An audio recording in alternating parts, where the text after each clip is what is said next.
Bonjour, bienvenue. Merci à chacun de vous d'être là de si bon matin à la Défense. Donc nous avons aujourd'hui le plaisir d'avoir une conférence sur la performance et le bien-être dans une entreprise en transformation avec un focus sur le rôle du manager. Donc je me présente, Jean-Michel Mépuy, je suis président d'une société de conseil Ozoni Conseil et j'ai le plaisir et l'honneur d'animer un groupe de travail sur le bonheur au travail au sein du Collège des directeurs développement durable qui porte cette conférence. Cette conférence tient partie aussi d'un partenariat avec l'ANDRH, l'Association nationale des DRH, et Révolutionatoire qui nous accueille aujourd'hui. Nous les remercions chaleureusement. Donc, si vous voulez bien, je vais vous présenter en quelques mots un visuel qui montre les enjeux du bonheur au travail tel que c'est ressorti de nos réflexions au sein de notre groupe de travail au C3D. Donc, très rapidement, vous voyez qu'un certain nombre de composantes ici sur ce slide montrent quelles sont les composantes essentielles qu'on estime nécessaires au bonheur au travail, même si ce n'est pas toujours suffisant. Donc très vite, des composantes managériales en haut à droite et le fait de grandir des équipes, des composantes d'animation interne, faire en sorte de développer des communautés et encourager la coopération, des composantes d'équilibre vie privée, vie professionnelle, avec des équilibres de temps de vie qui sont préservés et une amélioration de la vie au quotidien. Une notion de sens très importante pour donc le bien-être avec des valeurs partagées, incarnées par le management et les collaborateurs. L'innovation, qui est une composante forte du bien-être et de la valeur ajoutée des collaborateurs dans une entreprise qui est peu innovante, on s'y sent pas si bien. Et bien sûr, des composantes d'écoute, de mesure, des baromètres, de pilotage, sans lesquels une démarche bonheur au travail ne pourrait avoir lieu. Ceci n'est pas suffisant, mais ce sont quelques éléments et on va les approfondir avec les membres de notre panel, notre table ronde que j'invite à venir sur le plateau, si vous voulez bien, et je vais vous les présenter. Donc, par ordre alphabétique, Jean-Christophe Baralis, qui est cofondateur de l'Institut français de l'Appreciative Inquiry et administrateur de l'Association française et francophone de psychologie positive. Fabrice Bonifay, qui est directeur développement durable, qualité, sécurité, environnement du groupe Bouygues et qui est aussi président du C3D. Laurence Breton-Cuny, qui est directrice des ressources humaines au sein du groupe AFNOR et qui est aussi vice-présidente de l'ANDRH. Caroline Guillaumin, qui est directrice des ressources humaines et directrice de la communication au sein du groupe Société Générale. Et Mathieu Wendling, qui est coach interne-externe chez Chronoflex du groupe Innovo. Merci à chacun de vous d'être là aujourd'hui pour approfondir ce thème sur le bonheur au travail. Je vous rejoins et tout de suite, si vous voulez bien... Caroline qui doit nous quitter à 9h30 précise, donc je le dis tout de suite, ne vous fâchez pas si vous la voyez s'en aller tout à l'heure, elle a un impératif. Caroline, au sein du groupe Société Générale, il y a une longue démarche de la mise en œuvre du bien-être au travail. Oui, bonjour à tous. Oui, effectivement, en fait, ça a commencé avec je dirais surtout un accord qui a été signé avec nos partenaires sociaux en 2015. Alors évidemment, c'est une démarche qui date d'avant 2015, mais je dirais qui a peut-être été un peu mieux structurée à ce moment-là. Et l'idée, effectivement, et le développement aussi de cette démarche est venu en même temps que le déploiement d'un leadership model renouvelé qui a été fait par mon prédécesseur également en 2015. Et l'idée était effectivement de repenser complètement à la fois la projection que nous avions du management. Donc ça, c'est je dirais le titre de cette table ronde, mais c'est effectivement pour moi un élément extrêmement important. Et l'idée, c'était à la fois dans une démarche un peu préventive d'éviter de travailler sur tout ce qui était risques psychosociaux liés à la transformation que les banques, qu'une banque comme Société Générale, mais toutes les banques connaissent depuis des années. On vit certainement une des ruptures les plus majeures dans l'environnement bancaire, et c'est quelque chose qui évidemment a un impact fort sur l'ensemble de nos collaborateurs. Donc l'idée, c'était évidemment en préventif de se dire comment j'évite que cette transformation ait un impact extrêmement négatif, et dans une démarche beaucoup plus positive et liée à ce leadership model, c'était de dire finalement, est-ce qu'on n'en profite pas pour transformer totalement la façon dont on travaille à la Société Générale et le rôle des managers, évidemment, d'accompagnement dans cette démarche-là. Donc un leadership model mis en place pour accompagner la transformation. Laurence, chez vous, au niveau de l'AFNOR. Bonjour à tous. Alors, nous, l'AFNOR, l'avantage, vous savez qu'on baigne dans un monde normatif. Donc, moi, j'ai eu la chance, dès mon arrivée, d'être informée de travaux qui avaient lieu au Québec et pour la création d'une norme qui est sortie en 2008, qui s'appelle Promotion, prévention de la santé en entreprise. Et alors, pour ceux qui connaissent le Québec, ce qui est bien, c'est qu'ils ont à la fois ce côté humanisme et ce côté mesure. Et dans cette norme, finalement, c'est un système de management de la santé. J'ai eu la chance de pouvoir l'implémenter depuis 2010. On a toujours en tête, finalement, d'avoir à la fois de la performance sociale pour avoir de la performance économique dans un souci gagnant-gagnant. Puis je vous rappelle, quand on dit santé, c'est le bien-être physique, mental et social. Et donc, dans cette démarche, le système de management, c'était assez simple. En fait, j'ai eu l'accord de mon directeur général. On a mis en place un comité, on a fait une collecte de données, on fait des plans d'action chaque année. Et c'est vrai que quand on regarde un petit peu par rapport au sujet d'aujourd'hui, on travaille sur 4 temps, 4 démarches à la fois. À la fois, on travaille sur les pratiques de management, les saines habitudes de vie, ce qu'on appelle l'hygiène de vie en France. On travaille sur l'environnement de travail, l'équilibre vie privée, vie professionnelle. Et surtout, l'intérêt, c'est d'associer l'ensemble des instances représentatives du personnel, puisque le comité santé et mieux-être que j'anime depuis 2010 a des membres à la fois du CE, du CHSCT et puis également le médecin du travail.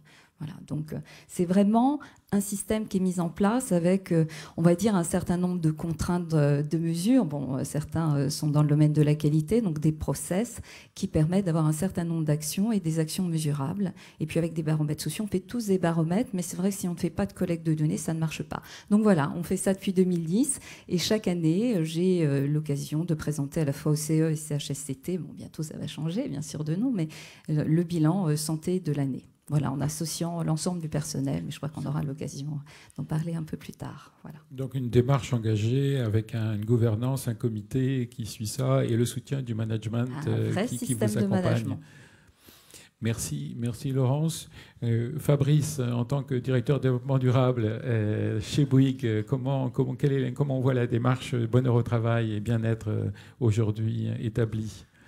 Alors la démarche chez nous, on a mis en place il y a maintenant près de 15 ans un logiciel d'auto-évaluation qui s'appelle ABI, Auto-Évaluation et Benchmarking du groupe Bouygues, qui recense en fait toutes les meilleures pratiques mondiales de management pour améliorer l'ensemble des performances d'entreprise, mais en particulier la performance liée au bonheur au travail, au bien-être des salariés. Donc on passe un peu de temps dans mes équipes là, à recenser les meilleures pratiques, on les compile dans le logiciel. Et ensuite, on invite les comités de direction des entités de tête du groupe à s'auto-évaluer par rapport à ces meilleures pratiques pour en déterminer des plans d'action. Donc se mesurer, c'est bien, mais se comparer, c'est encore mieux. Alors, parmi les actions qui ont découlé de ça, en 2011, on a fait une Learning Expedition sur les meilleurs sièges sociaux, les sièges sociaux les plus... ceux qui ont chanté leurs collaborateurs. Donc, on a fait un peu de tour du monde de ces sièges sociaux un peu extraordinaires. Et on en a déduit qu'il fallait qu'on change absolument notre organisation du travail dans les sièges sociaux. Et on a créé Nextdoor. Alors, pour ceux qui ne savent pas ce que c'est que Nextdoor, il y en a un dans ce bâtiment. Hein, c'est un centre de coworking. Il y en a 7 maintenant.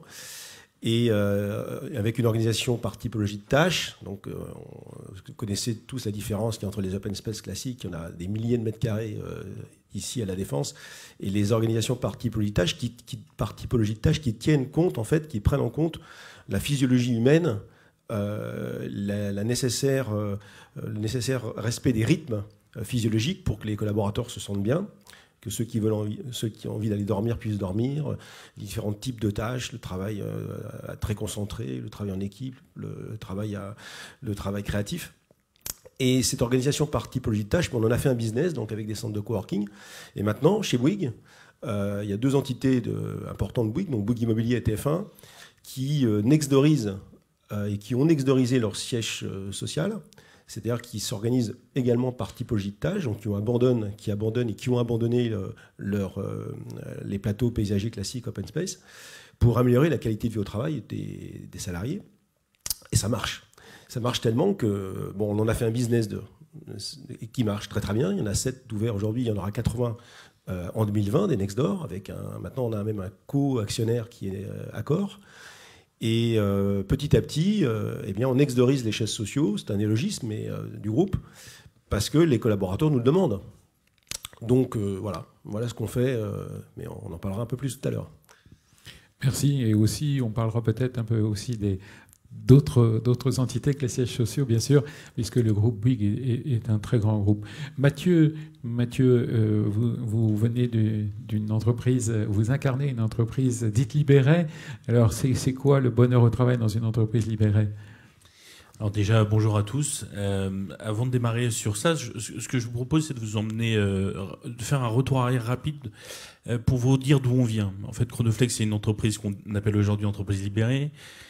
Son activité, c'est une innovation. On lance une innovation de service en fait dans l'ouest de la France en 95, et pendant près de 10 ans, on va connaître des années qui sont plaisantes où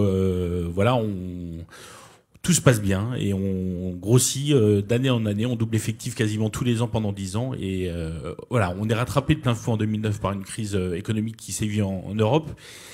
Et malgré un certain nombre de tentatives, on va être obligé de se séparer d'un certain nombre d'équipiers de l'entreprise. Et ça, c'est un moment qui est compliqué à vivre pour l'ensemble des équipiers de l'entreprise. Et à partir de ce moment-là, le dirigeant va engager un chemin. On va faire un certain nombre de rencontres, 2 principales, Jean-François Zobrist, Isaac Goetz. Et donc à partir de ce moment-là, on va avec le comité de direction commencer à cheminer. Et on va ne rien dire et on va s'enrichir d'un certain nombre d'expériences dans d'autres entreprises. En 2012, on officialise cette démarche auprès de l'ensemble des équipiers de l'entreprise et on bascule d'une entreprise X à une entreprise Y. Si vous connaissez MacGregor, je vous encourage à aller voir ce que ça veut dire. Et donc, qu'est-ce qu'on tente de faire à ce moment-là ? C'est de remettre la confiance au centre de l'organisation. Ce que l'on essaye de faire, ce que l'on essaye de faire aujourd'hui, c'est de permettre à chaque équipier de se réaliser dans l'entreprise et de répondre aux besoins intrinsèques de ceux-ci. Le premier, c'est l'égalité et la possibilité de se réaliser. Le deuxième, c'est l'autodirection et donc de pouvoir décider soi-même de la meilleure décision pour servir le projet collectif. Et là, on va être guidé par 2 choses. La vision qui est co-construite chez nous par l'ensemble des équipiers. Et les règles du jeu sont les valeurs qu'on co-construit également durant ces années-là et quand on officialise effectivement ce saut en parachute. Si je devais traduire la confiance, j'aime traduire la confiance d'ailleurs chez nous de 5 façons différentes. La première, c'est d'être OK avec les notions d'intelligence collective et de subsidiarité. La deuxième chose, c'est passer d'une logique de contrôle à une logique d'autocontrôle. Enfin, le volontariat prime chez nous, c'est-à-dire que celui qui souhaite s'investir peut s'investir. Et on ne demande pas à tout le monde de s'investir. Ensuite, il y a quelque chose qui est compliqué à comprendre chez nous, c'est d'instaurer le droit à l'erreur dans l'organisation également, parce que ça, c'est pas quelque chose qui est évident aujourd'hui. On a beaucoup à apprendre de choses qui se passent de l'autre côté de l'Atlantique. Voilà. Et puis, le dernier élément, et je terminerai là-dessus, c'est l'information ne doit plus être un élément de pouvoir. Et donc, on va permettre à chacun des équipiers de l'entreprise de pouvoir avoir une visu pour leur permettre de prendre les meilleures décisions. Voilà. Merci. Rappelez-moi combien de personnes vous êtes chez Chronoflex ? Aujourd'hui, 350. 350. 350 aujourd'hui, 400 l'année prochaine, je pense, à peu près. Voilà. 300 les équipes décident en ce moment de ce qu'ils vont investir l'année prochaine. Alors, ce qui sera intéressant, on y reviendra, c'est de voir comment votre modèle s'applique peut-être potentiellement à des plus grands groupes, mais on le verra dans le courant de notre discussion. Jean-Christophe, l'Appreciative Inquiry, qu'est-ce qu'elle nous dit sur le bonheur au travail ? Bonjour à tous. En fait, il n'y a pas que l'Appreciative Inquiry, il y a aussi la psychologie positive scientifique. En fait, pour illustrer mon propos, je vais prendre une métaphore. En fait, les organisations, vous venez de le dire, sont en transformation, en rupture, en changement. C'est comme une balade. Et en fait, quand vous vous baladez ou quand vous partez prendre les chemins pour aller mieux, Ce que l'on dit, c'est que dans la psychologie positive et l'appréciative inquiry, c'est plus on est au courant et plus on partage la destination, c'est-à-dire plus on a une vision de vers quoi on veut aller, ça met en confiance. Et l'autre point, c'est pour partir faire une balade, ce qui est important, c'est de regarder nos forces, nos atouts, en quoi nous avons été le meilleur de nous-mêmes à un moment donné. Et l'étude de ce qui fait qu'un collectif fonctionne bien à un moment donné peut être utilisée pour partir en chemin, pour partir en balade. Et la psychologie positive et néanmoins l'appréciative inquiry, c'est ça. Ça a le mérite en fait de partager et de mettre ensemble un collectif, de l'amener à ce qu'il décrète ou qu'il décide de vers quoi il voudrait aller, donc ça donne du sens, et puis de se dire que c'est jamais une rupture complète. Quand on part en voyage, on part avec nos forces. De faire en sorte qu'il partage sur des grands ensembles, ça peut être de 500 à plusieurs milliers de personnes, et qu'il fasse lui-même un diagnostic des forces, des atouts sur voilà, comment on a été engagé à un moment donné dans notre travail et qu'est-ce qu'on va réutiliser pour partir. Et l'autre point qu'on dit, c'est que le langage est important. Quand on utilise un langage qui est de l'ordre de la transformation ou du changement, ça génère un peu plus d'alerte ou d'alarme que aller vers une destination qui est plus poétique. Donc, si vous voulez, l'appréciative inquiry et la psychologie positive sont un soutien psychologique, on va dire ça comme ça, pour permettre à un collectif de faire une balade. Et un des auteurs de l'appréciative inquiry disait, mais quand vous étiez enfant, quand vous partiez en voyage, qu'est-ce que l'on prend avec soi? C'est son doudou, c'est quelque chose de rassurant. Et les collectifs aujourd'hui, par rapport aux ruptures que vous évoquez, aux changements, aux transformations totales, un individu ou une équipe a besoin d'être assuré, de partir avec ce qu'il connaît le mieux. Et ce qu'il connaît le mieux, c'est pas son problème, c'est ce qui a marché, c'est ce qui a fonctionné. Et c'est avec ça qu'il va pouvoir être fort et faire une grande balade. Voilà. Donc un dialogue, une ouverture, une écoute, une verbalisation, mais en s'appuyant sur ce que chacun peut apporter et contribuer. Merci. On reverra ça dans le détail par la suite. Donc, si vous voulez bien, on va maintenant s'intéresser au manager. Le manager, quelles sont vos attentions particulières vis-à-vis du manager?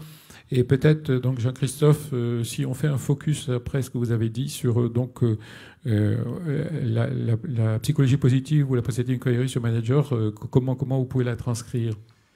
Je pense qu'ils ont déjà, il faut reconnaître qu'ils ont un point important, parce que s'ils doivent s'occuper du bonheur des salariés, c'est quand même, déjà, il faut s'occuper du sien, ce qui n'est pas évident. C'est assez complexe. Moi, je dis, et enfin, on dit du point de vue de la psychologie positive, il y a trois choses. Un manager ou un management qui est dans un mouvement d'instabilité, donc il faut qu'il accompagne le mouvement. Et je préfère dire mouvement que changement. Le mouvement, c'est quoi? Pour finalement, l'intention de tout le monde, c'est que les gens changent. Pour qu'ils changent, il faut les explorer, il faut les questionner. Plus on questionne un collectif, plus il apprend. Plus il apprend, plus il change. Ça, c'est le premier point.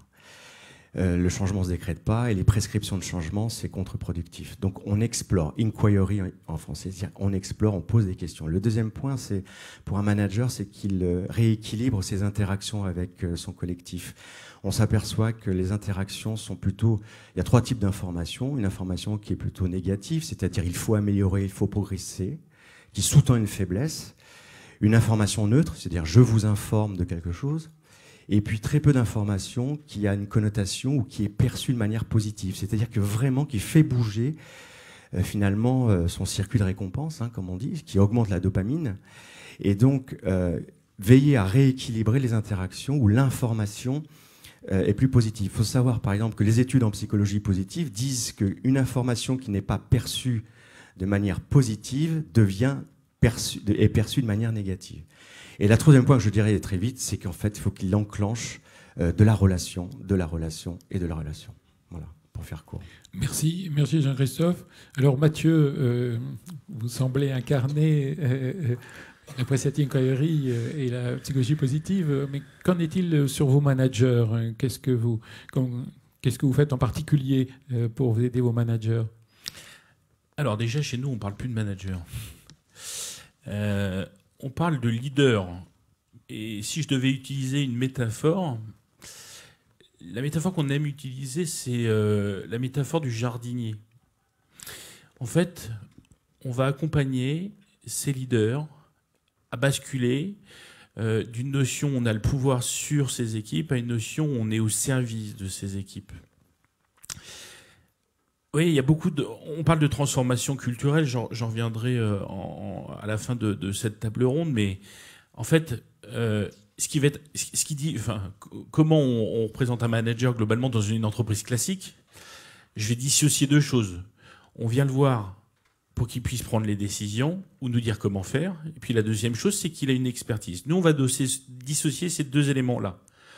On garde son expertise et on va faire en sorte de l'accompagner pour lâcher un peu son ego, pour lui permettre de commencer à écouter et d'arrêter de parler, pour lui permettre de garantir que le terreau soit le plus fertile pour permettre à ses équipes de prendre des décisions de façon autonome. Et ça, c'est pas simple. Et ça, c'est pas simple parce que la culture qui est la nôtre aujourd'hui, c'est vraiment la culture de la performance individuelle. Et là, on passe d'une logique de culture individuelle à une logique de culture collective. Et donc, c'est tout le travail qu'on va accompagner auprès de nos managers. On va mettre en place des outils qui vont faciliter cette posture. On a fait rentrer chez nous l'intelligence collective, la facilitation. On va accompagner énormément nos leaders par l'accompagnement avec des coachs. En fait, on va mettre en œuvre tout ce qui est nécessaire pour leur permettre effectivement de basculer de cette logique de performance individuelle à performance collective. Et si je vous parle de mon exemple, je terminerai sur ça. Moi, il y a un truc qui a changé ma vie. Cette transformation d'entreprise, elle a bouleversé ma vie. Je crois que j'ai tenté de transmettre à mes enfants au début une chose, je leur disais toujours, ce qui est important, c'est que tu réussisses dans la vie. C'est important que tu réussisses dans la vie. Le message que j'ai envie de leur faire passer aujourd'hui, c'est important que tu réussisses ta vie. Et ça fait toute la différence pour moi. Et bon, voilà. Merci Mathieu. Laurence, comment ça se décline pour vous, les managers, pour vos managers du groupe AFNOR et généralement au niveau de la NDRH? Alors, déjà, ce que dit Mathieu fait écho. On peut ne pas être une entreprise libérée et pour autant bien outillée. C'est vrai que... moi, je dirais que tous les managers ne deviennent pas leaders, en tout cas dans le sens où on l'entend. Mais néanmoins, la première des choses, pour nous, comme DRH, c'est vraiment de choisir la bonne personne à la bonne place. Parce que souvent, dans les organisations, on a beau dire, il y a quand même un certain nombre de qualités qui ne s'apprennent pas, qu'on a en soi. Déjà, l'amour d'être avec des autres et dans une équipe. Cela étant, c'est de bien les outiller, de bien les former. Parce qu'un manager, et surtout les managers de proximité, ont des injonctions paradoxales. Avant, on les tenait pour les chiffres, et maintenant, on leur demande de prendre soin de leurs collaborateurs. Nous, au sein du groupe AFNOR, en fait, je vous parlais des collectes de données. Alors, les baromètres sociaux sont importants parce qu'on évalue finalement tous les 2-3 ans les pratiques de management et on a vu qu'en instaurant de nouveaux outils, eh bien, ça allait de mieux en mieux. Donc déjà, il n'y a pas de progrès sans mesure. La deuxième des choses, c'est, moi je leur fais des programmes et surtout je fais des ateliers et je fais venir des conférenciers de l'extérieur pour leur ouvrir l'esprit. On parlait, moi je suis en lien avec le Québec depuis une vingtaine d'années maintenant et donc je fais venir cette expertise parce que nous on a la chance, en tout cas nous qui sommes ici, d'avoir le temps de s'ouvrir aux autres, de rencontrer beaucoup de monde et ça nous ouvre l'esprit, ça nous fait avancer. Donc je fais venir du monde. Et c'est surtout j'ai des programmes. Si je regarde le programme de l'an dernier, c'était sur la transformation culturelle et donc on les a outillés aux outils de la conduite du changement. Que ce soit les outils PIS, on a fait venir, on les a pris tous ensemble. On a à peu près comme les légions romaines, si je regarde dans mon groupe, on est plus de 1000, et donc ça fait à peu près un manager pour 10. On les a outillés pour qu'ils puissent écouter, parce que là, on va mettre en place la transformation numérique, et si nos managers ne nous accompagnent pas, parce qu'il y a une vraie révolution pour eux, notamment, ça va changer les codes, ça va changer leur mode de management.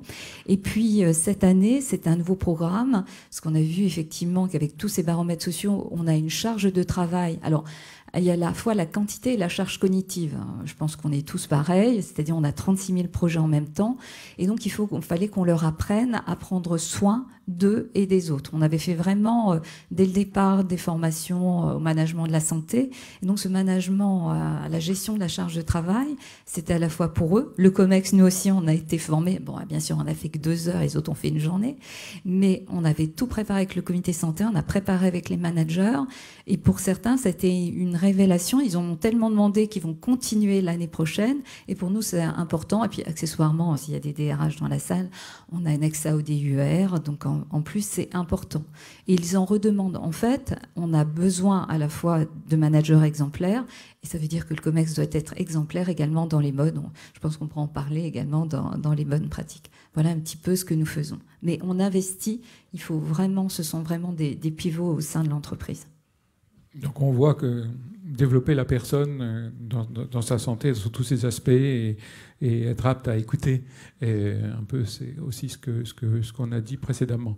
Peut-être, Fabrice, qu'est-ce que tu peux donner comme regard sur le manager chez vous?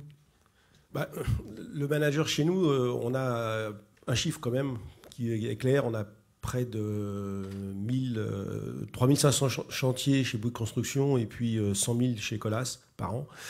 Donc ça veut dire que les managers sur le terrain, ils doivent être extrêmement responsabilisés, car ils doivent décider de la plupart des décisions clés sur un chantier très rapidement. Et si on doit fonctionner comme dans d'autres entreprises plus classiques, en aller-retour avec la chaîne hiérarchique, on voit que ça ne fonctionne pas quand on est très décentralisé comme nous.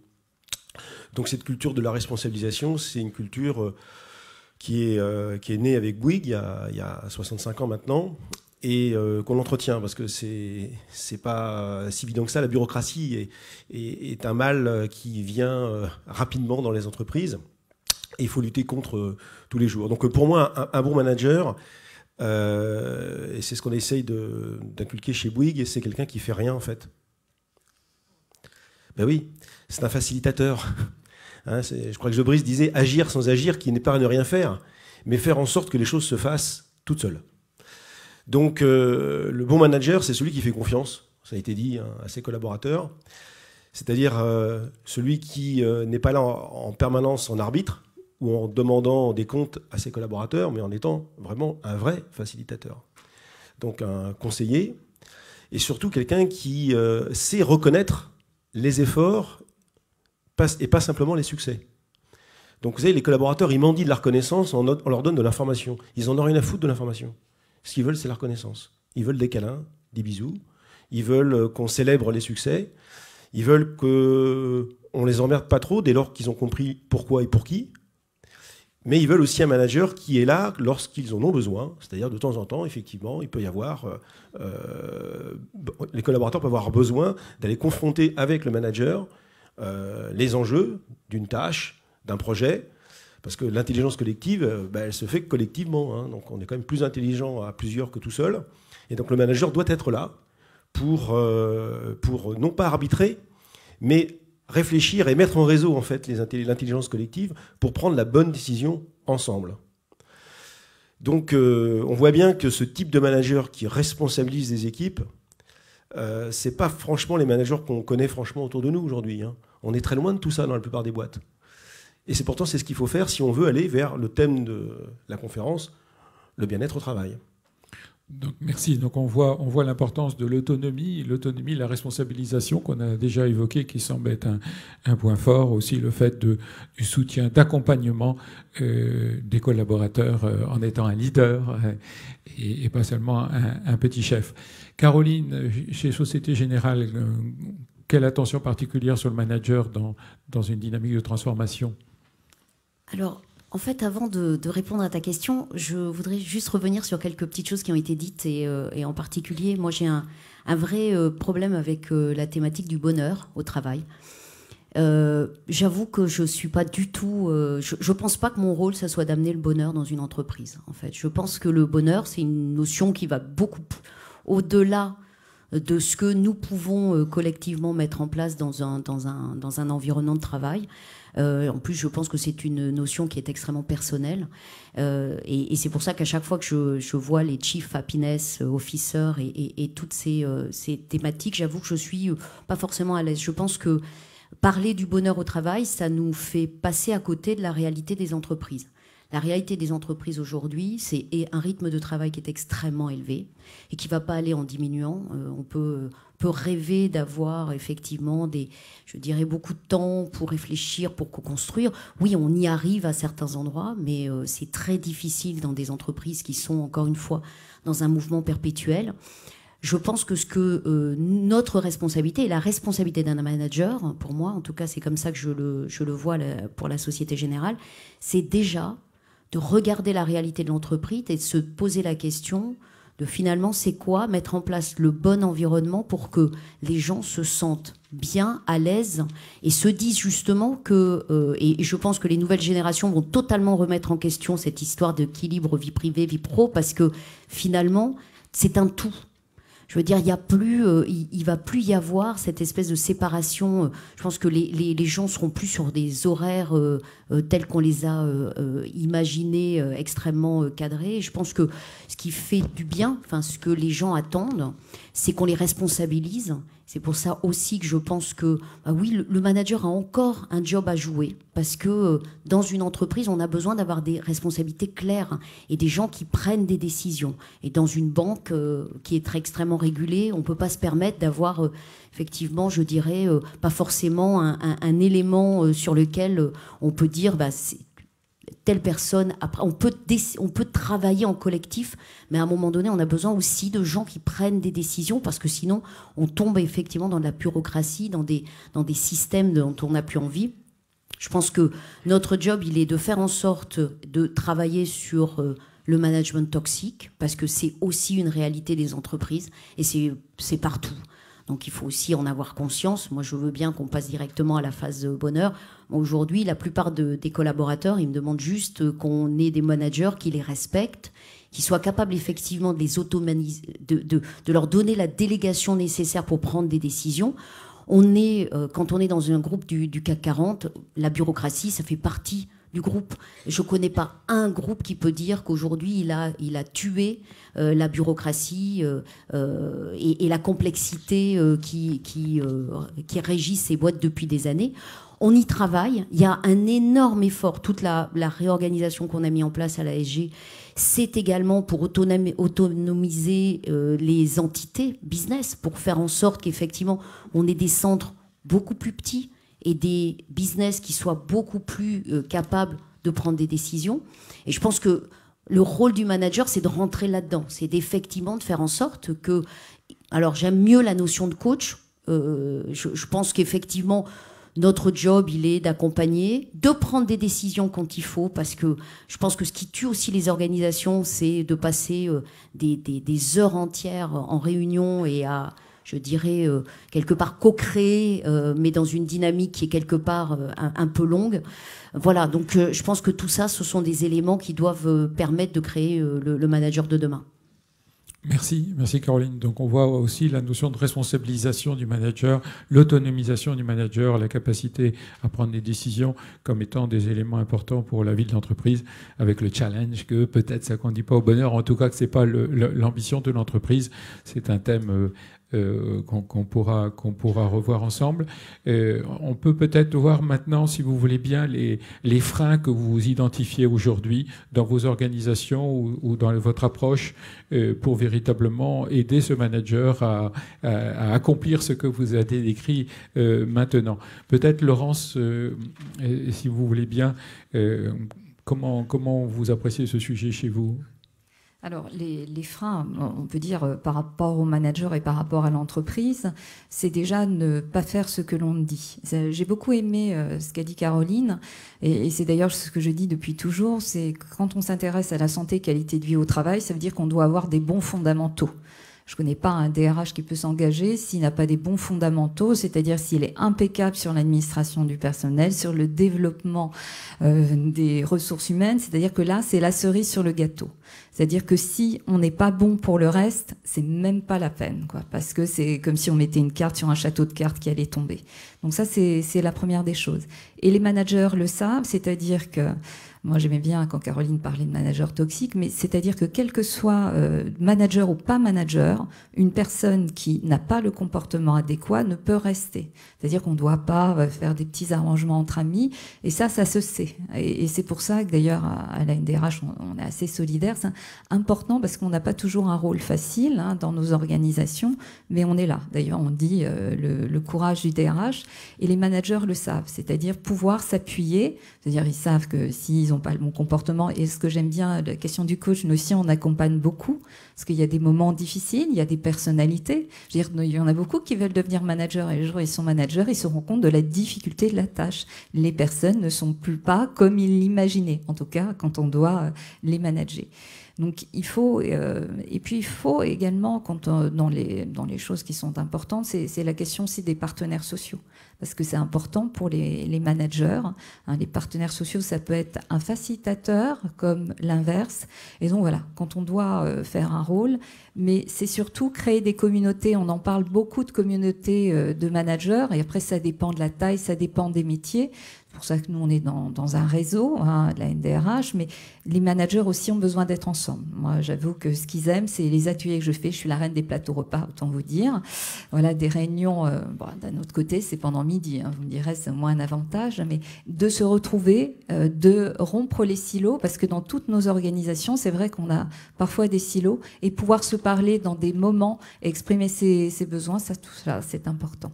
En tout cas, il faut prendre l'individu dans sa globalité et rappeler derrière le manager, c'est une femme ou un homme, et qu'on est là pour les épauler. C'est notre rôle. Donc, bien choisir ce manager, l'aider dans ses compétences et l'épauler autant que de besoin. Fabrice, les freins chez vous, dans votre grand groupe, pour mettre en œuvre ce bien-être, bonheur, aider vos managers. Les freins, il y en a beaucoup des freins. Parce que s'il n'y en avait pas, on ne serait pas là à en parler. Donc il y a l'ego, le problème de l'ego du management traditionnel. Je crois que c'est Laurence Vanet qui doit être peut-être par là, qui parle souvent d'ego-less. Le manager sans ego, c'est celui qui est le plus efficace, parce qu'en fait, il ne centre pas la réussite de l'entreprise sur lui-même, mais sur celle de son équipe. Donc oui, des freins, c'est un mode de management qui, dans les entreprises, en période de croissance, il n'y a pas de mauvais manager, moi je dis. Voilà. En période de croissance, tout va bien. Et d'ailleurs, dans certaines entreprises, les managers oublient de venir. Lorsqu'on est en période de croissance, ça continue de bien aller. Il y en a même dans certaines, c'est quand ils ne viennent pas, ça va mieux d'ailleurs aussi. Donc, c'est en période de turbulence, et aujourd'hui, on est vraiment rentré dans la turbulence. Et je pense que cette turbulence, elle va rester longtemps, dans la mesure où, certes, la croissance semble être un peu revenue, l'activité reprend, mais les défis qui font face aux entreprises sont considérables aujourd'hui. Il va falloir que toutes les entreprises découplent leur activité par rapport à leur consommation de ressources. Ça ne s'est jamais fait depuis le début de l'ère industrielle. Elles vont avoir l'ultra-concurrence est rentrée dans tous les secteurs. La transformation numérique est en train de bouleverser l'ensemble des entreprises, et pas simplement les banques. Donc là, on va avoir besoin vraiment de l'intelligence de chacun des collaborateurs. Et quand on regarde les enquêtes qui ont été faites il y a quelques années de Gallup sur le taux d'engagement des collaborateurs, qui est extrêmement bas, de façon générale, c'est parce qu'en fait, on a un management qui est déresponsabilisant, qui est même infantilisant. Donc redonner le pouvoir aux collaborateurs, c'est un pouvoir encadré, c'est pas l'anarchie. Les entreprises libérées, c'est pas l'anarchie du tout. C'est savoir pourquoi on travaille, pour qui, avoir des valeurs limites et laisser la liberté du comment aux collaborateurs pour qu'ils puissent s'organiser pour produire de la valeur, avec des managers qui sont là pour aider sans contraindre. On n'y est pas. Il faut pas se raconter des carabistouilles. On n'y est pas encore dans la plupart des boîtes, y compris chez nous. Donc ça va nécessiter en fait de faire un très gros travail sur l'ego, de revoir les codes statutaires, de revoir la façon d'évaluer les managers, non pas forcément que sur les chiffres, mais sur le savoir-être, sur leur capacité à créer du lien, leur capacité à faire grandir le collaborateur. Si j'ai le temps, je vous raconterai une petite histoire tout à l'heure sur la façon de faire grandir les collaborateurs, histoire que vous puissiez la répéter partout. Et puis, s'ils font ça, déjà, on aura fait un bon travail. Mais je pense que, vous savez, Al Gore disait, le management, c'est une énergie renouvelable. Hein. Il y en a beaucoup qui vont pas y arriver à faire ça. Hein. Mais il y a une nouvelle génération de managers qui vont arriver et je pense que c'est un peu mieux. C'est le responsable développement durable qui parle et c'est parfait. Caroline, quel frein tu vois au niveau de Société Générale, au niveau des managers pour implémenter cette responsabilisation que tu évoquais par exemple? Alors, beaucoup de choses ont été dites, hein, donc je ne vais pas faire de la redite, mais c'est vrai que c'est quand même chacun, c'est chaque personne, on est en train de parler d'humain, donc on a beau mettre en place des programmes de changement culturel, de changement managériaux, c'est compliqué parce que chaque individu, effectivement, a sa propre personnalité et pas toujours. Et je pense que ce qui est important, c'est d'utiliser véritablement des outils d'évaluation. Moi, je vois, on a mis en place, hein, comme dans beaucoup d'entreprises depuis des années, des baromètres sociaux. Et c'est incroyable à quel point le fait d'avoir ce baromètre et d'avoir cette évaluation tous les ans et d'avoir les résultats qui sont visibles de tout le monde. Et donc, quelque part, on se benchmark. Hein, les gens regardent et ils se disent, mais finalement, dans ta direction, ça ne va pas. Alors, au démarrage, il y avait toujours une bonne excuse, hein, c'est la transfo. Alors, oui, mais nous, on est en transfo. À la fin, on a dit, écoutez, l'ensemble de l'entreprise est en transfo. Donc, on voit bien qu'il y a des différences entre des endroits où, effectivement, on a un management qui donne du feedback, qui est capable d'accompagner, qui est capable de coacher, qui est capable, effectivement, d'expliquer, de donner du sens. Je pense que c'est fondamental. Et puis des endroits où c'est pas le cas et où effectivement on est encore dans l'information comme un pouvoir, hein, puisque c'est aussi ça, c'est statutaire. Hein. J'ai l'info, je la garde, surtout je la donne pas. Et on a vu des vraies différences. Donc l'évaluation et la capacité à regarder ce qui se passe a été extrêmement important.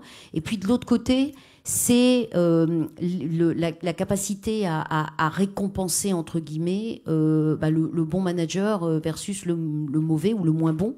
Et en particulier, nous, on a mis en place maintenant au niveau du comité de direction une évaluation, en tout cas les variables, les rémunérations variables sont fondées non plus sur les résultats, mais sur 4 critères, dont la RSE, ça va te faire plaisir, Jean-Michel, l'engagement des collaborateurs, donc il y a évidemment de la performance, et puis le NPS client. Donc en fait, c'est 40% de la rémunération variable qui est maintenant fondée sur ces critères au niveau du groupe. Donc je peux vous dire que quelque part, ça change, ça aide à changer un tout petit peu la façon dont les gens vont travailler effectivement cette dynamique collective dans leurs entités.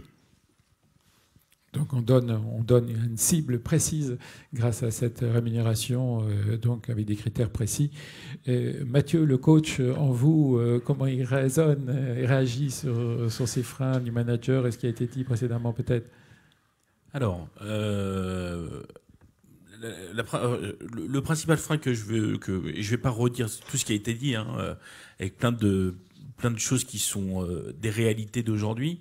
Le principal frein qu'on rencontre dans une organisation comme la nôtre, quand on engage cette transformation culturelle, c'est bien toutes les logiques qui en découlent. Et je vais vous prendre quelques exemples.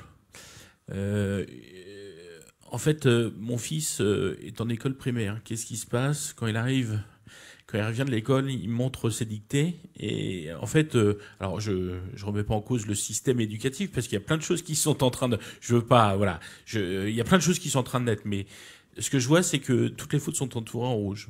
Ce que j'essaye de faire moi au quotidien, c'est déjà d'inverser cette tendance-là et de souligner en vert tout ce qui va bien plutôt que de mettre en rouge tout ce qui va mal. Si je vais un peu plus loin et que je détricote un peu plus loin, en fait, le système de notation qui permet effectivement à une minorité de pouvoir rentrer dans les grandes écoles, c'est toujours en lien avec le culte de cette performance individuelle. Et moi, il y a quelque chose qu'on partage beaucoup chez nous, c'est de dire seul on va plus vite, mais ensemble on va plus loin et on va s'accrocher à ça. Alors ça, c'est pas simple au quotidien, parce que ce que je vous explique là, c'est aussi comment on fait pour permettre de passer d'une posture du père PERE à une posture des pairs PAIRS. Et là, c'est toute la difficulté que l'on a, parce que c'est un frein de tout ce qui nous a façonné, et ça commence effectivement très tôt aujourd'hui. Au-delà du système professionnel, c'est tout ce qui se passe avant. Voilà. Merci. Donc on voit que nos freins, c'est nos comportements habituels tels qu'on a peut-être pu les acquérir à l'école. Et Jean-Christophe, pour la synthèse sur ces freins, qu'est-ce que vous pouvez nous dire ?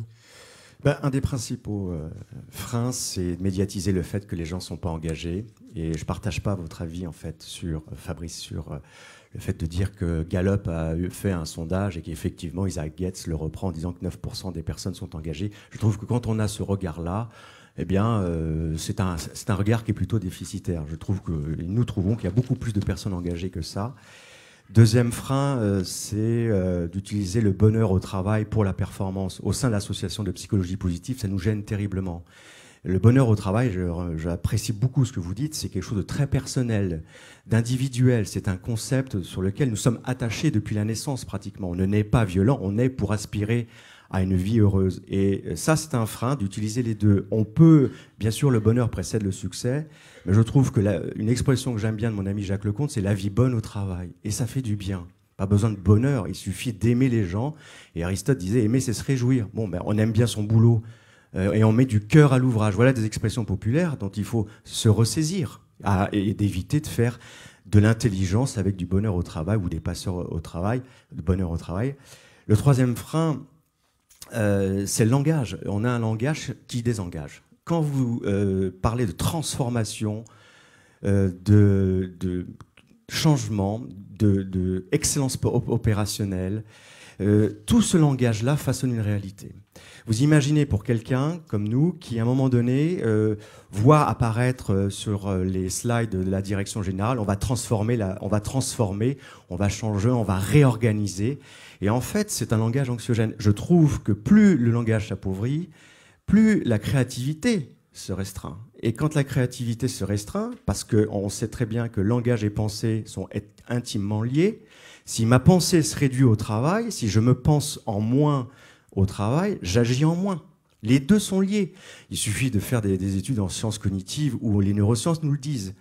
Et c'est pas plus compliqué que ça, que de dire, voilà, la vie est un ensemble de difficultés, mais c'est la vie, et on va œuvrer pour quelque chose qui fait sens. Et on fait des sessions de travail avec des dirigeants pour qu'ils réapprennent le langage. On parle de langage poétique, n'en ayons pas peur. Le langage poétique, c'est un langage qui est désirable, attractif, ambitieux, mais qui prend aussi la réalité d'une difficulté. Et donc ça, c'est un frein qui me paraît important. On en a fait du jus d'intelligence, et les consultants sont aussi fourvoyeurs de ce type d'anxiété. J'ai même vu un consultant qui accompagne les mutations. C'est-à-dire à quand la mutation génétique ou le transhumanisme? En fait, quand on est passé de DOS à Windows il y a 20 ans, c'était un changement, mais on ne l'a pas appelé comme ça. Je me souviens, on avait des terminaux passifs, c'était du DOS. On est passé à Windows, qui était un ensemble de fenêtres multitâches. Aujourd'hui, on appellerait ça transformation. Mais en fait, non, c'est une adaptation, une évolution, une innovation et une transition. Et je trouve que rendre compliqué le langage, nous amène à être contre-productif dans les organisations. Voilà, je trouve que si on lève ces freins-là, on aspire à être heureux au travail sans faire du bonheur au travail. Donc soyons attentifs aux mots que nous utilisons et qu'ils soient porteurs de sens et de dimension positive et pas à être anxiogène. Et si vous voulez bien, on va clore cette table ronde avec donc votre regard sur les propositions que vous pourriez faire, laisser à chacun de nous ici sur donc les bonnes pratiques en termes de mise en œuvre du bien-être, bonheur au travail. En tout cas s'assurer que nos managers puissent faire face à l'évolution et aux enjeux qui sont les siens. Et donc peut-être Mathieu, si vous voulez bien introduire. Alors moi je me garderai bien de donner des conseils. Et ce que je vous propose, si vous le voulez bien, c'est peut-être de vous dire ce qu'on ferait différemment si on devait réengager cette transformation-là chez nous. Il n'y a pas énormément de choses. La première chose, c'est prendre du temps parce que le temps, ça va être important et qu'il ne faut pas chercher à vouloir essayer de changer les autres. Richard Terlings de chez Harley Davidson disait c'est pas que les gens n'aiment pas changer, c'est qu'ils n'aiment pas qu'on les change. Et ça, c'est cette notion de temps, elle est nécessaire. Et pour autant, je travaille chez Chrono, Flex, tout va super vite et je me bats tous les jours pour nous permettre de prendre du temps. Et quand je dis prendre du temps, c'est du temps aussi pour aller plus vite. Prendre du temps, c'est aussi savoir comment aller un peu plus vite. La deuxième chose, et là je vais revenir sur le rôle des leaders chez nous ou des team leaders, c'est l'accompagnement. Je crois que si on devait recommencer ça, on les accompagnerait encore bien avant. Faire rentrer plein d'outils qui vont leur permettre de communiquer avec leurs équipes de façon différente. La facilitation, l'intelligence collective, l'AI, enfin, il y a plein de choses qui existent aujourd'hui pour permettre effectivement de travailler différemment. Et moi, je parle pas toujours de bonheur, mais je dis, chez nous, on essaye de faire en sorte que les gens soient un peu moins malheureux qu'autre part. Et j'ai pas, enfin, en tout cas, notre ambition, elle n'est pas de dire on va faire en sorte que tout le monde soit heureux. Ça, c'est effectivement le bien-être, c'est quelque chose qui nous est propre. À partir du moment où on est bien dans sa peau, bien dans son job, bah, de toute façon, ça rayonne au-delà de sa sphère professionnelle et ça a un impact important sur tout ce qui nous entoure. Et je ne parle pas que de performance. Voilà. Merci. Donc, des conseils sur prendre le temps et écouter, donner des outils pour les collaborateurs, ce qui est très important. Caroline, qu'est-ce qu'on peut évoquer au niveau de Société Générale et est-ce que vous avez des projets actuellement pour aller encore plus loin dans ces démarches ? Oui, enfin, on en a tous. Il faut effectivement qu'on avance plus rapidement parce que clairement, on vit une période qui est à la fois extrêmement excitante. Et moi, je reviens sur le sujet de l'engagement. D'abord, je pense qu'on a dans les entreprises françaises des gens extrêmement engagés. On a un taux d'engagement qui est absolument incroyable dans les entreprises. C'est formidable. Et ça, c'est un levier pour effectivement réussir finalement ce qu'on est en train de faire, c'est-à-dire de faire de nos entreprises de belles boîtes. Et puis moi j'aime bien la notion de plaisir en fait, plus que la notion de bonheur. Moi finalement ce que je me dis c'est que parce que j'ai vécu des périodes où je prenais aucun plaisir à arriver le matin et je connais des gens qui en plus arrivent le matin la peur au ventre parce que effectivement l'environnement n'est pas le bon. Et moi, ce que je pense, c'est que ça fait partie des plaisirs de la vie d'avoir un travail. On a des gens qui en ont pas et on sait à quel point c'est quelque chose d'extrêmement dur. Donc, ce que j'espère, en tout cas à l'ASG, ce qu'on essaye de faire, c'est de créer des environnements qui permettent finalement aux gens. On a créé les Dunes, qui est une vitrine absolument exceptionnelle de nouvelles méthodes de travail. Et le télétravail fait partie également de ces nouvelles méthodes de travail. En tout cas, tout ce qui peut amener du plaisir. Et puis, un dernier mot, c'est que souvent, l'analogie que je fais pour les managers, c'est de leur dire, en particulier sur leur façon de se comporter avec les autres, c'est mettez-vous à la place de vos enfants et demandez-vous si vous avez envie que vos enfants vivent cette vie-là demain dans les entreprises. Et je pense que c'est à partir du moment où finalement vous le remettez aussi dans un environnement un peu plus émotionnel, vous arrivez à faire un tout petit peu bouger les choses. Merci Caroline. Donc on voit l'importance donc de l'engagement et d'accompagner l'engagement des collaborateurs et chercher un environnement apte à trouver du plaisir, à défaut de bien-être, en tout cas éviter les sources de stress et désagréments. Fabrice, qu'est-ce que tu peux nous laisser comme takeaways, comme bonne suggestion ? Bon, la performance vient des collaborateurs, c'est mon credo, hein, je partage ça avec pas mal de managers. Tout le reste, c'est du pipeau, hein, ça vient des collaborateurs. Et pour qu'ils puissent s'exprimer, il faut pouvoir leur laisser le pouvoir d'agir, on l'a dit, mais leur donner les outils pour ça, des méthodes. Donc on n'a pas du tout parlé de méthodes d'amélioration continue là jusqu'à présent, mais finalement une entreprise, c'est en permanence résoudre des problèmes qui viennent de l'environnement complexe dans lequel on évolue. Donc les entreprises qui seront les plus pérennes seront celles qui auront le plus de capacité à résoudre plus vite que les autres les problèmes auxquels elles doivent faire face. Avant, c'était les plus grosses entreprises qui mangeaient les plus petites. Maintenant, c'est les entreprises les plus rapides qui vont manger les plus lentes. Donc la vitesse est un facteur. Et pour que ça aille vite, il faut que les collaborateurs soient mis en pouvoir de régler les problèmes là où on les rencontre, c'est-à-dire sur le terrain. Donc les outils de résolution de problèmes qui n'ont pas été inventés par les Français, mais qui existent depuis des décennies, sont structurellement sous-utilisés dans les entreprises aujourd'hui, particulièrement dans nos contrées à nous. Donc il faut pouvoir organiser les formations qui vont bien, et la FNOR par exemple, à ces outils, pour que les collaborateurs eux-mêmes les utilisent lorsqu'ils rencontrent des problèmes et qu'ils soient mis en situation à la fois d'utiliser ces outils, mais de prendre les bonnes décisions pour ensuite mettre en place les actions correctives qui vont faire que les choses vont aller mieux. Et ce qui me paraît aussi important, c'est qu'on parle des managers. Les managers comprennent que leur premier rôle, c'est de faire grandir leurs collaborateurs. Et si je vais vous raconter mon histoire de cornac, tout le monde sait ce que c'est qu'un cornac. C'est un éleveur d'éléphants. Et les petits éléphants, quand ils sont sevrés et qu'ils quittent, donc quand on veut élever l'éléphant pour qu'il devienne un support à la production, c'est ce petit éléphant, on l'attache à un arbre. Et on éloigne la mère, on l'attache à un arbre avec une ficelle, enfin une corde même. Et pendant plusieurs jours, il essaye de rejoindre sa mère, puis la mère s'éloigne, bien sûr, et il ne la rejoint pas. Et puis commence ensuite le travail de dressage. Donc le cornac dresse ce petit éléphant pour qu'il puisse s'en servir ensuite comme outil de production. Et lorsque l'éléphant devient un adulte, un très gros éléphant, et que le cornac a besoin d'immobiliser son éléphant, eh bien, il met juste une petite ficelle autour de la patte de l'éléphant avec un piquet de camping, et l'éléphant ne s'en va pas parce que dès qu'il ressent une résistance, il se rappelle quand il était petit, il n'avait pas pu rejoindre sa mère.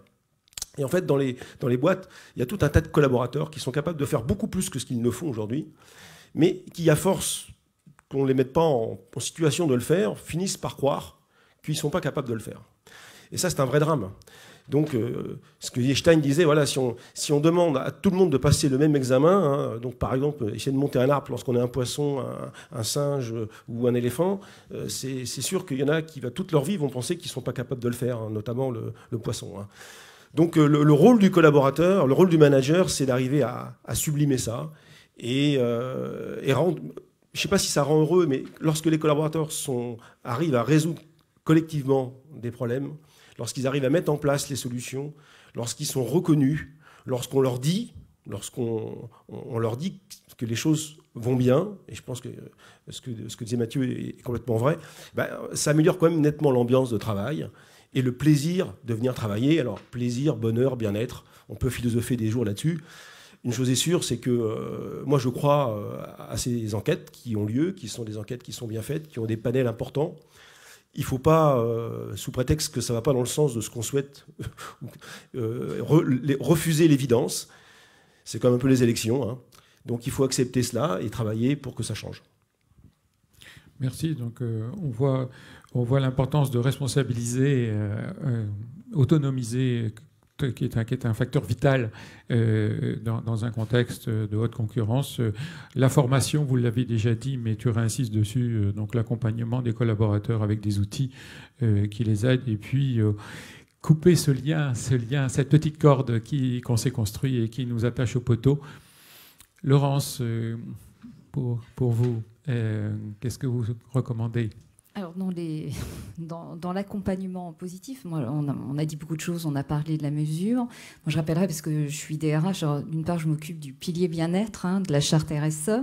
Et quand on regarde tout ce que nous mettons comme environnement, c'est-à-dire associer le manager, notamment sur le travail sur les compétences de demain. Vous savez, on a une super norme qui s'appelle Workforce Planning, c'est-à-dire que il faut travailler sur les compétences de demain, celles qui vont être obsolètes, et puis ça va aller de plus en plus vite, et puis c'est pas que les compétences des salariés, c'est en dehors, vous savez, l'entreprise, ça va être l'entreprise étendue, et puis surtout mettre un environnement qui les aide. Vous savez qu'on doit tous avoir fini notre charte du droit de la déconnexion, en fonction de ce que l'on va mettre, on va avoir nos managers qui vont être quand même les bénéficiaires, parce qu'aujourd'hui...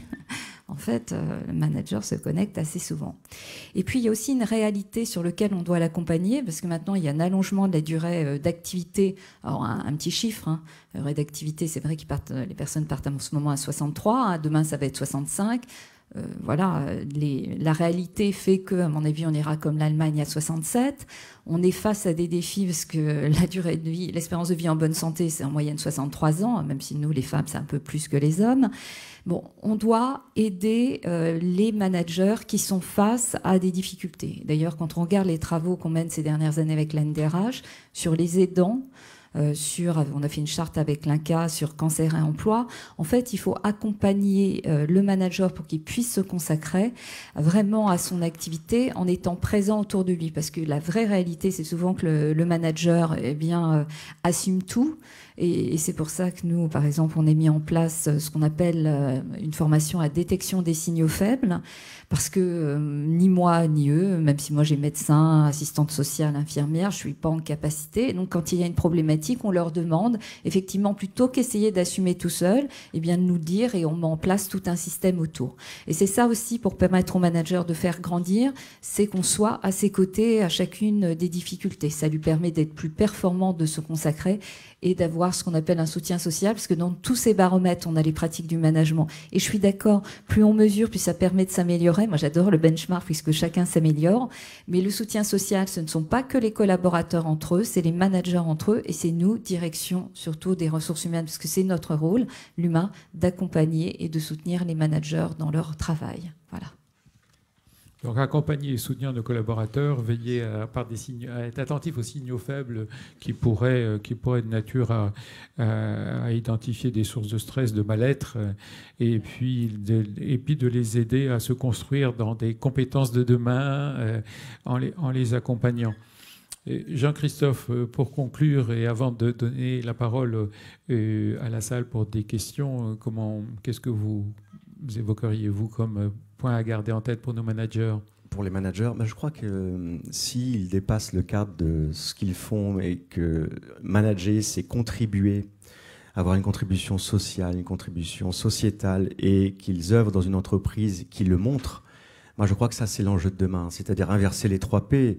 Le P du profit est au centre aujourd'hui. Vous avez le P du people et le P de la planète. Cette semaine, Le Monde a sorti un encart en disant bientôt il est trop tard, avec une étude de 15 000 scientifiques qui disent maintenant il faut qu'on ait une éthique et une responsabilité vis-à-vis de la planète. Et en psychologie positive, aujourd'hui, nous travaillons sur le fait que l'entreprise a une contribution pour justement contribuer à la préservation de notre espèce et de la planète. Il ne faut pas avoir peur de le dire. Et peut-être d'inverser le P, c'est-à-dire qu'au centre, ça devient la planète, on garde le people au milieu et le profit n'est plus une fin mais un moyen. Mais il y a beaucoup de travail. Au sein de l'IFAI, on a une étude mondiale avec l'Université de Cleveland qui s'appelle Business as an Agent of World Benefit. C'est-à-dire qu'on fait des enquêtes. Et en France, on a à peu près une 30aine d'entreprises qui ont été étudiées pour mettre à niveau et mettre en évidence que l'entreprise n'est plus un lieu pour faire du profit et nourrir les actionnaires, mais qu'elle a un impact social et sociétal. Et je crois que pour un manager et pour les collaborateurs, quand ils savent à quoi ils contribuent, quand ils font leur travail, c'est donner du sens. Quand on dit dans les entreprises, oui, il faut donner du sens, mais le sens se donne pas, il se trouve. Et trouver du sens, c'est aussi, et ça je crois qu'il y a une des responsabilités des gouvernances d'entreprise, c'est d'aider les gens à ce qu'ils trouvent du sens, au-delà d'être performant pour la performance elle-même. Je ne connais pas l'entreprise aujourd'hui qui est d'engagement accru quand il s'agit uniquement d'augmenter le profit. Un salarié ou un opérateur chez Michelin, si on lui demande d'être heureux au travail pour qu'à un moment donné, il nourrisse les actionnaires de Michelin, il n'en a rien à faire de ça. Mais par contre, s'il œuvre pour que la roue qu'il construit permette à ce que quelqu'un ait une bonne tenue de route et voyage tranquillement et emmène sa famille de manière confortable, là, il crée du sens. Et c'est ça l'enjeu, je crois, pour demain, vis-à-vis, en tous les cas, de la psychologie positive scientifique. C'est merveilleux, ça résonne, comme on dit, à mes oreilles de responsable RSE. Et effectivement, donc donner du sens, et en particulier sur la planète, le rôle sociétal de l'entreprise, et peut-être mettre un petit peu moins en avant la dimension de profit qui est nécessaire pour, bien sûr, qu'une entreprise soit viable, mais peut-être pas être le premier objectif. Merci beaucoup de ce que vous nous avez donné et apporté. Merci de ces échanges. Donc, je crois qu'on peut applaudir nos orateurs aujourd'hui. Voilà, merci Caroline.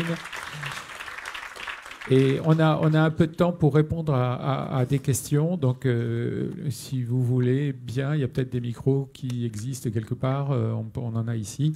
Donc, quelqu'un a des questions, un commentaire à faire à l'un d'entre nous? Oui, je vois une main qui se lève, deux mains. Est-ce que... Peu importe, voilà, un micro arrive. Merci.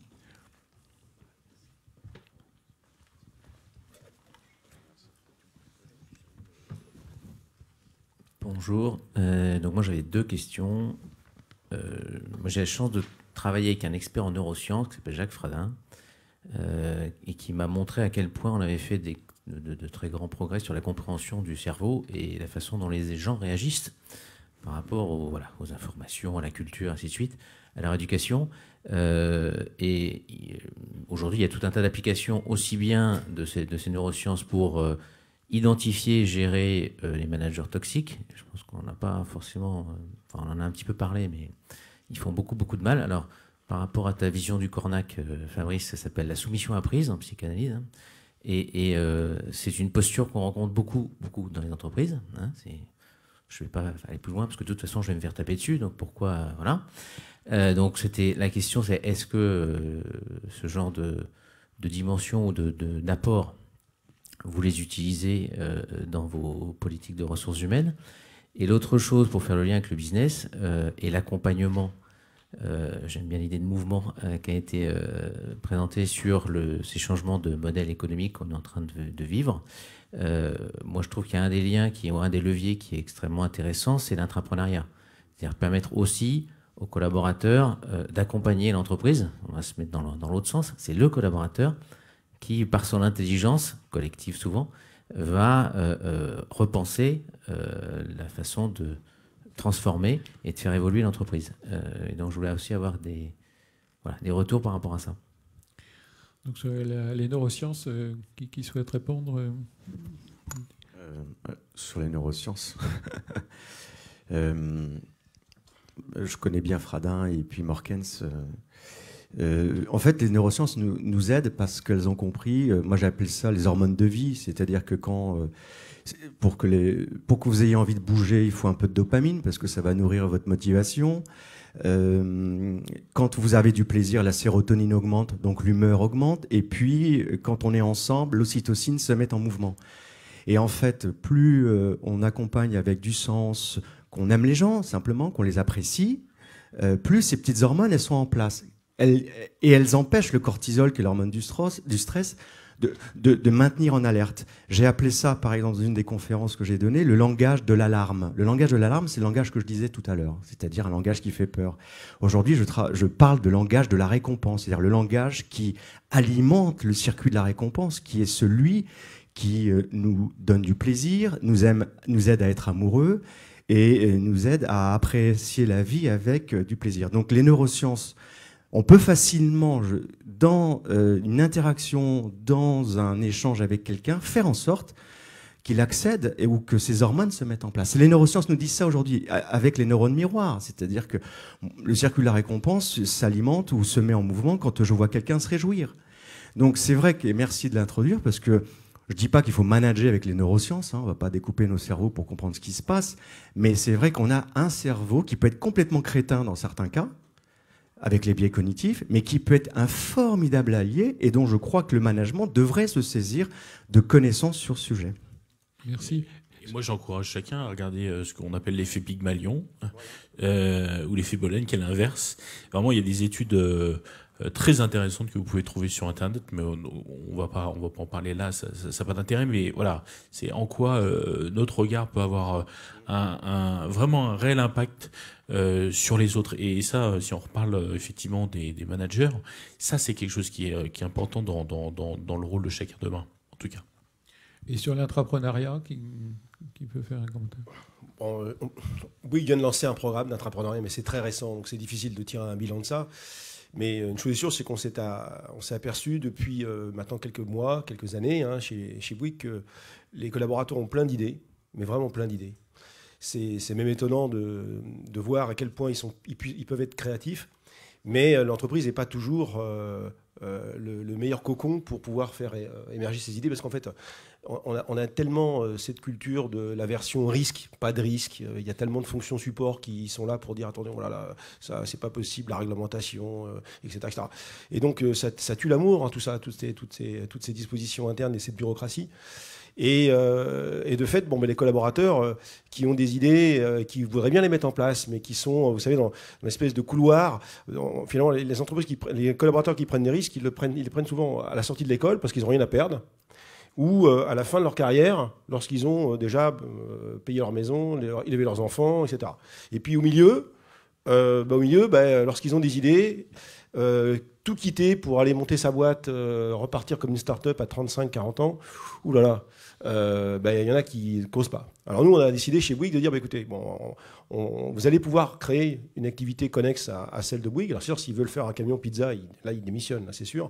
Mais s'ils veulent travailler dans un milieu qui est proche de ce que nous on fait, de nos métiers, de nos missions, eh bien, on va leur laisser la possibilité d'avoir les moyens et le temps pour monter leur projet, tout en gardant le parachute de l'entreprise, le temps qu'il faut jusqu'à temps de ça marche ou ça marche pas. Et si ça marche pas, c'est pas grave. Donc on rejoint ce qu'on disait tout à l'heure, le droit à l'erreur, qui est quand même assez nouveau dans les boîtes. Il faut reconnaître qu'on est dans une culture, particulièrement en France, où le droit à l'erreur, là, c'est quand même encore quelque chose de... On n'est pas du tout comme les anglo-saxons sur ce sujet. Donc, aujourd'hui, on vient de lancer ça chez Bouygues. On a quelques exemples réussis. D'ailleurs, il y a Philippe Morel dans la salle ici, et c'est un exemple réussi de chef d'entreprise qui est issu de l'entreprise et qui est maintenant le patron de Nextdoor. Mais moi, je crois beaucoup à ça. C'est pour ça que donc, la direction générale a accepté qu'on lance ce programme d'entrepreneuriat avec une charte. Et on espère qu'il y a plein de petits Nextdoor qui vont arriver partout dans le groupe Bouygues, parce que c'est comme ça qu'on arrivera à se réinventer et à faire du business autrement, pour prendre en compte cette évolution des modèles économiques. Parce que je l'ai dit tout à l'heure, mais c'est quand même absolument clé. C'est que c'est faux de croire que le business, le succès futur sera une continuité linéaire du passé. C'est pas vrai.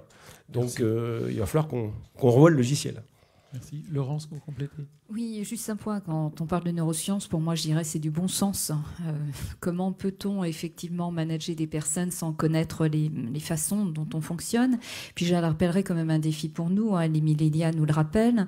L'élément de différenciation entre nos entreprises demain, ce sera le capital humain. Ça s'achète pas. La motivation, l'engagement. Donc c'est tout un environnement qu'on doit mettre en place. Parce que les fonds, on peut toujours les trouver. Et on le voit bien, parce qu'on ne l'a pas dit, pourquoi on fait tous ces programmes de transformation, d'accompagnement du changement, parce que vous pouvez mettre en place le RP qui coûte le plus cher possible, mais si les femmes et les hommes ne s'y mettent pas, l'utiliser, ne le prennent pas dans le quotidien, votre investissement ne vaudra rien. Donc c'est vraiment investir sur les femmes et les hommes, et les neurosciences nous permettent de mieux comprendre et de faire comprendre le fonctionnement. Mais c'est pour ça que je dis c'est du bon sens. Merci. Une question par là, il y a plusieurs doigts qui se lèvent. On va peut-être prendre 2 questions. Oui, je vous remercie de me donner la parole. J'avais envie de vous poser la question de la globalité, parce qu'en fait, il y a beaucoup de notions très intéressantes qui se recoupent, qui vont de la santé à l'innovation, en passant éventuellement par l'entrepreneuriat. Il y a eu tout à l'heure une remarque intéressante, cette notion d'environnement émotionnel, qui est un oxymore en soi, et qui nous appelle à une question d'espace. Je n'ai pas assez peu entendu de cette notion d'espace, tant celui extérieur que celui intérieur. Comment relier les deux, que nos neurosciences nous aident à comprendre, certes, mais peut-être beaucoup plus à percevoir, dans les questions de bien-être, de bonheur, enfin toutes ces questions de plaisir et autres évoquées, on est bien précisément dans la question de la perception. Comment les managers, comment les entreprises s'approprient ces questions de perception quand en fait il est question de métacognition, comment passer à un niveau qui engloberait tous les éléments que vous avez évoqués aujourd'hui. Et quand en entrepreneuriat on entend entre et prendre, il y a encore un espace. Donc voilà la question que je pose aujourd'hui. Merci. On va prendre une autre question en même temps, si vous voulez. Bonjour, Guillaume Bousson. Je trouve qu'on a abordé un peu le sujet au départ, quand on a abordé la vision du Québec ou des États-Unis. Vous avez eu un discours assez centré sur les concepts, et je trouve un peu théorique. Et peut-être que Mathieu est rentré un petit peu dans ce que je veux dire. c'est il faut être plus expérientiel. Et aux États-Unis, il y aurait le même type de table ronde. Vous parleriez plus de votre expérience qui vous a bougé. C'est quoi les expériences marquantes qui font que ça vous rend vivant, pour reprendre les termes de Jean-Christophe. Voilà, donc, et c'est vrai que c'est sans doute ça, ce que vous évoquiez tout à l'heure. Dans notre éducation, on apprend à théoriser les choses et moins à transmettre le goût de l'expérience. Donc je voulais un peu avoir votre retour là-dessus. Donc voilà, donc qui veut prendre ces points sur donc la globalité de l'être, espace intérieur-extérieur, comment ça s'intègre dans la démarche de bonheur au travail, ou l'autre sur la théorisation et passer à l'action dans l'expérience concrète. Alors, je vais peut-être répondre plus facilement pour ma part à la deuxième question, et je m'excuse pour la première. Je pourrais y revenir éventuellement après. Je crois qu'on va pas avoir assez de temps pour pouvoir rentrer dans ce type d'explication. Moi, ce que je vous propose, c'est de rester à disposition si vous voulez qu'on aille un peu plus loin sur ce thème-là. Et je vous rejoins. Moi, ma transformation dans l'organisation telle qu'elle est a eu un réel impact avec des éléments concrets sur ce qui se passe au quotidien pour moi aujourd'hui. Même dans mon changement, en fait, j'ai écrit 2 parcours de vie dans cette entreprise. Et je pense qu'il y a des choses, effectivement, qui, sur le lâcher prise, moi, j'ai eu des déclics dans ma vie, là, sur ces 6 dernières années qui ont bouleversé ma vie et qui ont vraiment changé de façon très positive mon quotidien et ce que je renvoie aux autres. Et là, la question, il faudrait pas la poser à moi, il faudrait la poser à mon épouse, il faudrait la poser à mes enfants, il faudrait le poser aux équipes qui sont chez nous. Voilà. Je pense que je dis souvent, c'est très difficile d'expliquer le goût des fraises. Donc, dans tout ce qu'on vient de dire, je pense qu'il y a, on a les fondamentaux aujourd'hui de ce qu'il faut faire, de ce qu'il faut pas faire, de ce qu'il faudrait faire. Mais si on veut vraiment ressentir la façon dont c'est perçu par les collaborateurs, c'est de le mettre en œuvre. C'est de le mettre en œuvre, procéder par essai-erreur. Je pense qu'il n'y a pas de vérité absolue dans tout ça. Il n'y a pas de one best way, parce que si on le savait, je peux dire on serait milliardaire. Il n'y a pas de principe. Enfin, il y en a des principes, mais après, chaque entreprise a sa propre culture, sa propre histoire. Et puis dans les grandes entreprises comme la mienne, il y a tellement de différences d'une unité opérationnelle à l'autre, d'un pays à l'autre. Vous vous rendez compte, on est dans 100 pays, avec des managers de tous les âges. On ne bouge pas un corps social comme ça, comme Bouygues, d'un coup de baguette magique, ça se fait par petits pas. Mais moi, je crois beaucoup à la culture de la comparaison, au-delà de la mesure. Et puis, cette histoire de sens dont on vient de parler, c'est vraiment essentiel. On est vraiment on a une génération, en fait, pour changer le monde. Donc, je pense que c'est jamais arrivé dans l'histoire de l'humanité. Une génération, vous vous rendez compte, ça va passer une vitesse folle. Et je pense que tout est à inventer, parce que le système qui nous a conduits là, c'est un système qui a profité à un tiers de l'humanité pour le confort matériel, mais il y en a quand même 2 tiers qui ont été exclus de ça.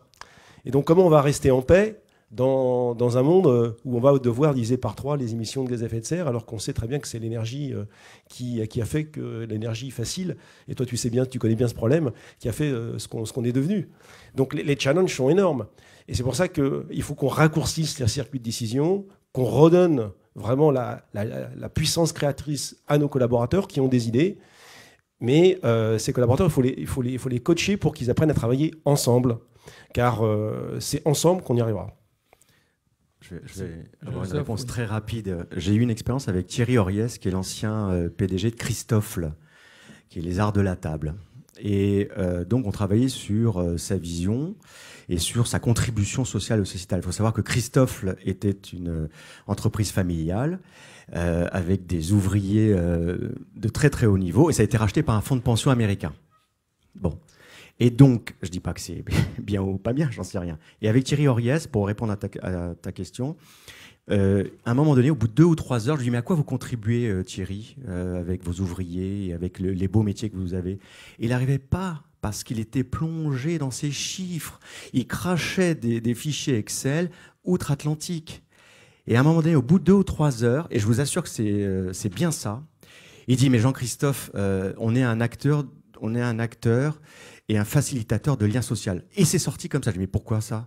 Parce que quand on offre une timbale au baptême, elle se transmet de génération en génération. Donc on contribue au lien social. Ça, c'est une belle expérience, parce qu'il m'a dit, et il m'a remercié, en disant, Jean-Christophe, je te remercie de m'être sorti de l'aspect gestionnaire, et j'avais envie de mettre du vivant dans notre entreprise. Voilà, c'est pour répondre à ta question.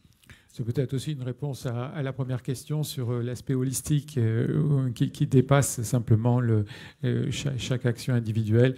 Je crois qu'on a un petit signal qui nous dit qu'on a épuisé notre temps.